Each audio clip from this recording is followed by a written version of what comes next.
con la persona que habla, conmigo. O externos relacionados con el contexto de uso. De repente yo necesito en un momento dado ese esquema borroso de pensamiento pegar esos dos aparte. Hasta donde yo puedo estar capacitada para hablar en un auditorio. O hay mucha gente que se pone de pie para hablar y no puede hablar. Y no es que no esté capacitado, sino que todavía, ¿verdad?, no ha diluido esa parte del pensamiento de que todos somos uno con el otro. Y que lo que la otra persona no entiende, en un momento dado yo sería capaz, en la medida que yo voy conversando, voy sacando mi yo interior y mi modificación, porque va dentro de allí. Entonces, este nuevo lenguaje es el lenguaje de producción y de negociación del significado entre los espacios donde estamos. En este momento nosotros hemos hecho, desde el inicio, desde que comenzó la salida, hemos hecho una negociación del lenguaje. Cuando decimos, yo entiendo lo que me están ya diciendo. O sea, mi lenguaje se está modificando, y estoy segura que a partir de ahora todos, porque yo y luego les voy a contar una anécdota con respecto a mi presentación de hoy, hemos modificado el pensamiento. Pero que podemos aclarar. Entonces, significado entre interlocutores que actúan en contexto de comunicación determinado o miran a un intercambio de pensamiento. En un principio nosotros estamos dando nuestra forma de pensar, estamos usando nuestro lenguaje.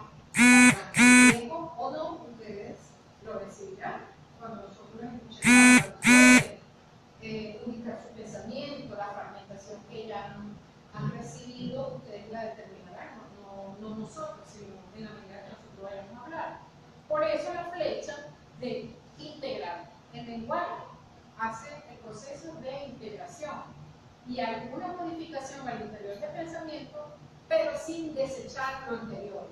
Yo no puedo decir que ahora soy tan complejo y yo, mira, no tengo nada que ver con lo que pasó ayer. No. Entonces no hice ese cambio de pensamiento con el que yo recibo, porque yo debo tener una base, debo tener una formación anterior que indudablemente tenemos derecho a cambiar. Pero si yo no cambio mi lenguaje, no es cambiador. Eso quiere decir que lo que yo tengo anteriormente no es desechable. Y eso es un proceso de pensamiento interno inmanente a ese proceso de lo que yo voy a transformar en mi pensamiento, que lo realizaron muchas personas. Entre ellos tenemos a Wittgenstein y tenemos a Heidegger, que hicieron su proceso de transformación y de pensamiento.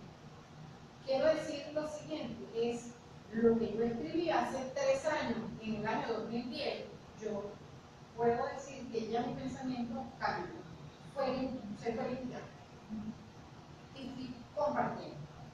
Cuando yo tuve contacto por primera vez con Jorge y él comenzaba a hablar de la lógica borrosa y de todo eso, yo dije, esta noche regreso a mi casa y me meto a buscar qué es eso de la borrosidad, ¿verdad? Y yo pensé en ese momento sobre la matemática que en aquel entonces daba, que eran los sistemas de conjunto, donde estaba el hito, ¿verdad? Esos dos conjuntos que están allí, y se unían ahí en ese espacio. Es así como una especie de portal, lo pensé yo, y comencé a hablar en un artículo donde habla un poco de lo que son conceptos de velocidad, sin pertenecer a esa área. Tenemos entonces que tenemos un proceso de integración del lenguaje, al lenguaje como tal le corresponde esa integración. Pero atención, no es el lenguaje allá, es a mí, y yo soy representante del lenguaje. O sea, a mí como investigador me corresponde modificar mi lenguaje de tal manera que ese lenguaje fluya, de tal manera que ese lenguaje sea transparente, de tal manera que ese lenguaje sea un conductor de conocimientos que se integran en marca, visible e invisible. Bajo esto entonces tenemos que cómo encaminarnos hacia el lenguaje. ¿Cómo lo hacemos? ¿Cómo lo hacen ustedes? No me lo digan, lo van a hacer después. Piensen en el momento, ¿cómo hice yo? Como cuando yo empecé a hablar, digamos que estamos empezando a hablar un lenguaje tan complejo, un nuevo lenguaje, una nueva forma de estoy rompiendo mi propio paradigma, no el paradigma de otros, sino el mío. A nosotros nos dicen que nosotros debemos tratar a los niños de cierta manera. Y una oportunidad me decía, es que a los niños no se les puede decir que no. Y yo, ¿cómo hago para decirle, no te subas en esa escalera? No, una cosa, no aquello.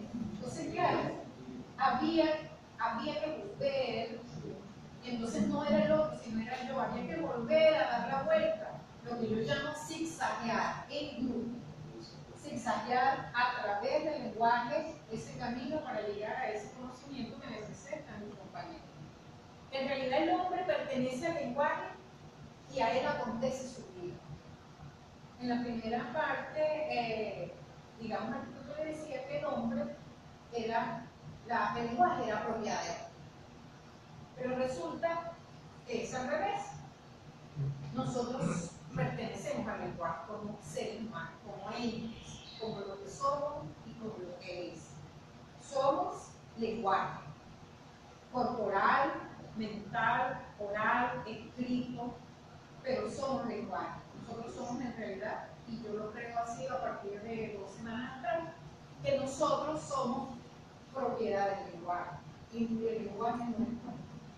¿Y esto por qué razón? Porque se trata de un encuentro, un diálogo sistémico que rearticula los conocimientos y sus actores son los únicos artífices. Yo soy la única artífice de mi propio lenguaje. Y cada uno de ustedes a su vez, pero si estamos en grupo, el grupo como ente único, somos los artífices de nuestro lenguaje transcultural. Naciente de la inmanencia, de la fragmentación del pensamiento que yo tengo multidimensional, ya no es solo pensamiento, me está fluyendo por todos lados. Y si doy vuelta, también soy lenguaje completo. Entonces tenemos, desde mi punto de vista, que el lenguaje tan complejo pasa por 3 situaciones. La primera es la reflexión.